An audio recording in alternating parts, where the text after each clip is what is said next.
It was a wonderful evening, one I'll never forget. Receiving an Academy Award is certainly a special honor, but as the years have passed, I've come to see it differently. To me, an Oscar is more than a trophy. It's simply a heartfelt pat on the back from the people you worked beside, the actors, directors, writers, and crew members who shared the journey with you.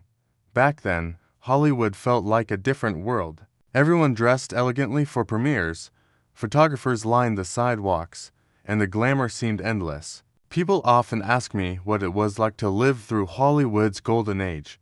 They expect stories about dazzling movie premieres, legendary directors, and unforgettable nights beneath bright lights.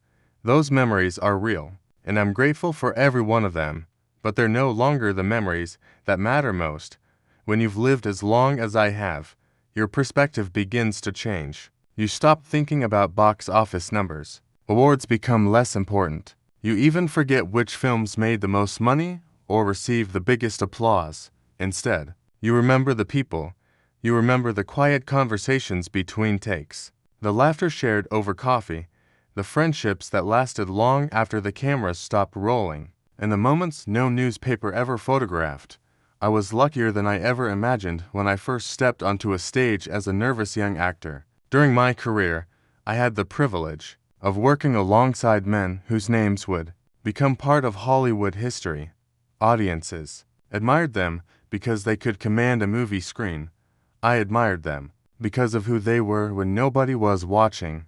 Hollywood has always been filled with talented performers. Every studio lot had actors who could memorize pages of dialogue, hit every mark perfectly, and bring audiences to tears or laughter. But talent alone never impressed me. Character did. Some of these men carried worldwide fame with remarkable humility. Others treated every member of the crew with exactly the same respect they showed their leading ladies. A few never stopped learning, even after becoming living legends. Watching them taught me lessons no acting school ever could. Some became close friends. Others simply influenced me through quiet observation while we stood together on a movie set. Looking back now, I realize each of them helped shape the actor and perhaps the man I eventually became. Choosing only 5 wasn't easy. There were many remarkable actors during my lifetime, and leaving some of them out wasn't a reflection of their talent. This isn't a list of the greatest careers Hollywood ever produced. It's a list of the men who changed me personally. They changed the way I thought about acting, professionalism, integrity, and life itself. If someone offered me one more afternoon sitting around an old studio backlot with these gentlemen, sharing coffee and stories about the old days, I wouldn't hesitate for a second. That would be the finest seat in all of Hollywood. The first man who immediately comes to mind is Henry Fonda. If someone asked me to describe Henry in just one word, I wouldn't choose legendary, even though he certainly was. I wouldn't even choose brilliant. I'd choose dependable. That may not sound glamorous, but in Hollywood it was one of the rarest qualities a person could possess. Long before either of us became recognizable faces, we were simply 2 young actors trying to survive in New York. We shared apartments, worried about paying rent, and wondered if we'd earn enough money to stay another month. Neither of us could have imagined what the future had in store. Success has a way of changing people. I've seen it happen countless times. One successful film turns an unknown actor into a household name overnight. Suddenly there are expensive cars, larger homes, endless attention, and people who never tell you no. Some actors eventually begin believing the applause is meant for them rather than for the characters they portray. Henry never made that mistake. No matter how famous he became, he remained the same thoughtful, modest Midwesterner I'd known from the very beginning. You could sit beside him at lunch and almost forget you were talking to one of the biggest movie stars in America. He listened more than he spoke. That alone made him different. As an actor, Henry possessed an extraordinary gift. He never seemed to be acting. Every line felt completely natural, as though the words had just entered his mind that very moment. Nothing sounded rehearsed. Nothing felt exaggerated. I watched him perform many times, and I often found myself studying the smallest details: a pause before speaking, a quiet smile, A simple glance, Henry, understood something many actors never fully grasp. Audiences respond to honesty far more than theatrics. That lesson stayed with me throughout my entire career. People often assume that because Henry and I were close friends, we spent all our time talking about movies. The truth is, we rarely did. We talked about family, fishing, life, politics from time to time, and everything that existed beyond Hollywood. Henry believed there should always be something more important than the movie business. I couldn't have agreed more. Perhaps the quality I admired most was the way he treated people who had absolutely nothing to offer. His career. Crew members, drivers, stagehands, young actors who were just beginning. Every one of them received the same kindness and respect. That wasn't something he did for publicity. It was simply who he was. Today, when I think of Henry Fonda, awards are not the first thing that comes to mind. Neither are the unforgettable performances. I remember the man who never allowed success to convince him he was better than anyone else. In an industry often filled with oversized egos, Henry Fonda proved that true greatness could be quiet. And that's exactly why he earned my lifelong admiration. Spencer Tracy was a very different kind of actor. There are performers who capture your attention with dramatic speeches and unforgettable gestures. Then there are actors like Spencer Tracy, who could say very little and still leave the strongest impression in the entire scene. The first time I truly studied his work, I found myself asking a simple question: how could someone do so little and accomplish so much? Nothing about Spencer's performances felt forced. He never seemed interested in stealing the spotlight or proving he was the most talented man in the room. Instead, he trusted the story, he trusted the character, and most importantly, he trusted the audience. That confidence fascinated me. Many actors believe every emotion has to be displayed as loudly as possible. Spencer understood something very different. The audience doesn't always need to see every feeling. Sometimes they only need to sense it. That quiet restraint became one of the greatest lessons I ever learned as an actor. Watching Spencer work was like attending a master class without anyone saying a word. He arrived on set completely prepared. Every line had been studied. Every scene had been carefully considered long before the camera started rolling. Yet none of that preparation ever showed. Everything appeared effortless. That, I've learned, is the mark of true craftsmanship. The harder something is to do, the easier great artists make it look. Spencer possessed that rare ability. He never wasted energy trying to impress anyone. When filming began, his entire attention belonged to the scene. There was no unnecessary conversation. No dramatic entrances. No concern about who would receive the biggest applause. Only the work mattered. That level of professionalism stayed with me throughout my own career. Hollywood often celebrates talent, but talent alone isn't enough. Discipline is what keeps an actor respected year after year. Spencer had both. Another quality I admired deeply was his generosity. Some performers become competitive the moment another actor begins shining. Spencer never behaved that way. If someone else delivered an exceptional performance, he welcomed it. He understood that audiences don't remember who won the most scenes. They remember whether the film itself moved them. That mindset made every production stronger. It also made every actor around him better. Away from the cameras, Spencer was refreshingly honest. He wasn't interested in creating a glamorous public image. He didn't chase magazine covers or carefully crafted publicity. What you saw was exactly who he was. There was something comforting about that sincerity. You never had to wonder where you stood with Spencer Tracy. He spoke plainly, he listened carefully. And he treated people with genuine respect. Looking back now, I realize Spencer changed the way I thought about acting forever. He taught me that confidence doesn't need to be loud. Real strength often speaks in a quiet voice. He showed me that authenticity will always outlast perfection. An audience can forgive mistakes. They rarely forgive dishonesty. Whenever I found myself tempted to do too much in a scene, I often remembered Spencer. His performances reminded me that sometimes the smallest gesture carries the greatest emotional weight. A brief pause, a thoughtful glance, a simple smile, those moments often stayed with audiences far longer than the biggest speeches. That's a lesson no acting school can teach. It's something you learn only by watching a true master at work. Today, when people remember Spencer Tracy, they often speak about the remarkable films he left behind. Those films deserve every bit of praise they receive. But when I remember Spencer, I think first of the man, a gentleman, a professional, a humble artist who never needed to announce his greatness because everyone around him could already see it. For me, that was his greatest achievement, and it's why Spencer Tracy will always remain one of the actors I admired most. Gary Cooper was one of those rare men whose presence could fill a room without him saying a single word.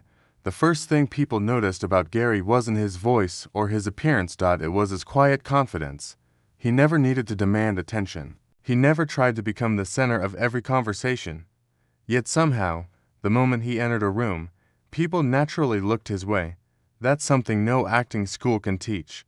You either have it, or you don't. Single quotes. Gary had it from the very beginning. What impressed me most was that his confidence never came from ego. It came from knowing exactly who he was. Hollywood has always been full of people trying to become someone else. Many actors spend their careers chasing an image, trying to fit whatever the public expects them to be. Gary never played that game. Whether he was standing in front of a movie camera, attending a glamorous premiere, or sitting quietly with friends after dinner, he remained exactly the same man. There was no performance off-screen. No carefully crafted personality, just honesty. That consistency earned my respect. On screen, Gary possessed an extraordinary gift. He could communicate an entire page of emotion without saying more than a few words. Many actors searched endlessly for the perfect line. Gary searched for the perfect moment. A brief pause, a thoughtful glance, a slow turn of the head. Those tiny choices often carried more emotional weight than the biggest speeches. Watching him taught me that silence isn't empty. Sometimes silence tells the audience everything they need to know. I carried that lesson with me throughout my own career. Whenever I felt tempted to overplay a scene, I remembered Gary. He trusted simplicity, and more often than not, simplicity proved stronger than spectacle. As our careers crossed paths over the years, I came to admire something else about him: his professionalism. Gary respected the work. He arrived prepared. He knew his role. He listened carefully to directors. He treated filmmaking as a responsibility rather than a celebration. That attitude earned the respect of everyone around him. The crew appreciated him. Directors trusted him. Fellow actors enjoyed working beside him. In Hollywood, that kind of reputation ain't built overnight. It's earned one day at a time. Another quality I admire deeply was his willingness to be vulnerable. Many leading men worried constantly about protecting their image. They wanted to appear fearless in every scene. Gary wasn't interested in pretending to be perfect. If a role required uncertainty, he embraced it. If a character needed quiet vulnerability, instead of heroics, he trusted the story enough to let those moments breathe. That takes courage, real confidence, in pretending to be invincible. Real confidence is allowing people to see your humanity. Gary understood that better than almost anyone. People often ask me who represented the ideal American leading man. There are many names worthy of that conversation, but Gary Cooper will always belong near the very top. Not simply because of his remarkable performances, because audiences believed him. Every time he appeared on screen, people trusted him. They believed every word. Every emotion, every silence. That kind of honesty cannot be manufactured. It's something that comes from character. Looking back now, I realize Gary Cooper taught me far more than acting. He showed me that dignity never has to announce itself, that confidence doesn't need applause, and that true strength often speaks most clearly when very little is said.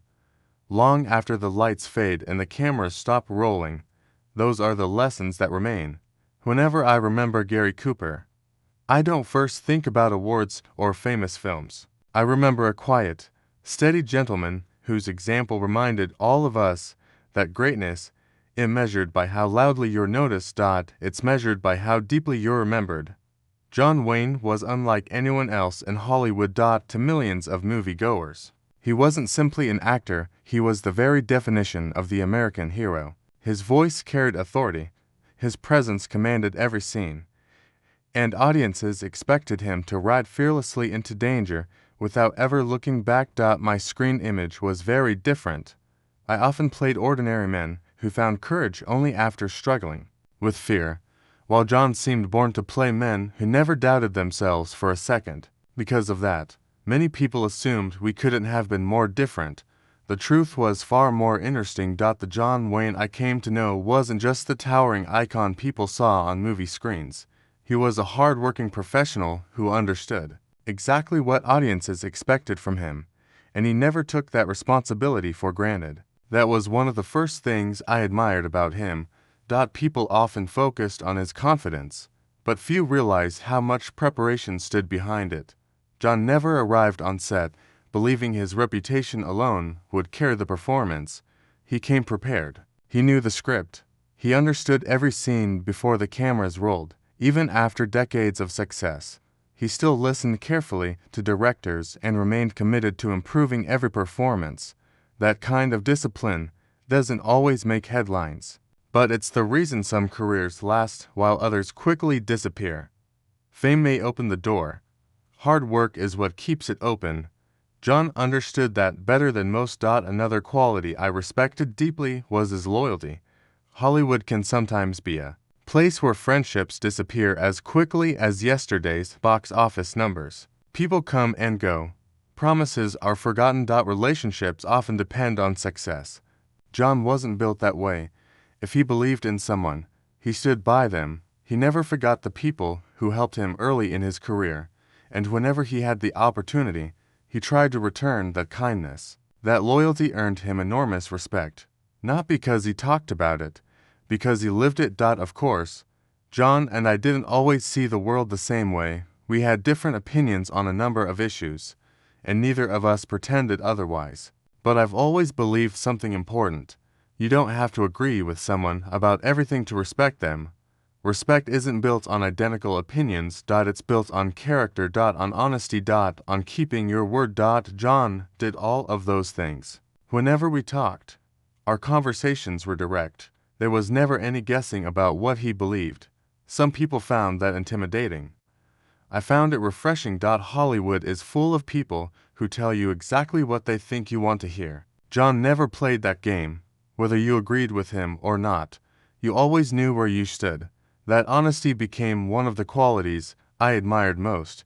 He wasn't interested in pretending to be someone else simply to please people. He believed what he believed, and he accepted that not everyone would share those views. That takes confidence. Looking back now, I don't admire John Wayne simply because he became one of Hollywood's biggest stars. I admire him because he carried the weight of that success without ever abandoning the values that helped him earn it. He showed up, he worked hard, he respected the people around him, and he never acted as though fame made him more important than anyone else.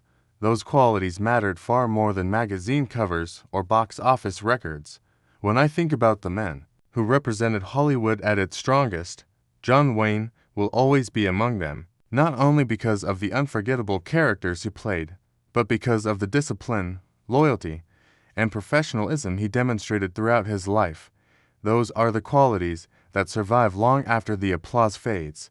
They become part of a person's legacy. John understood that. And that's why, whenever I look back on those remarkable years, I remember him not just as a legendary actor, but as a man who earned respect every single day through his actions.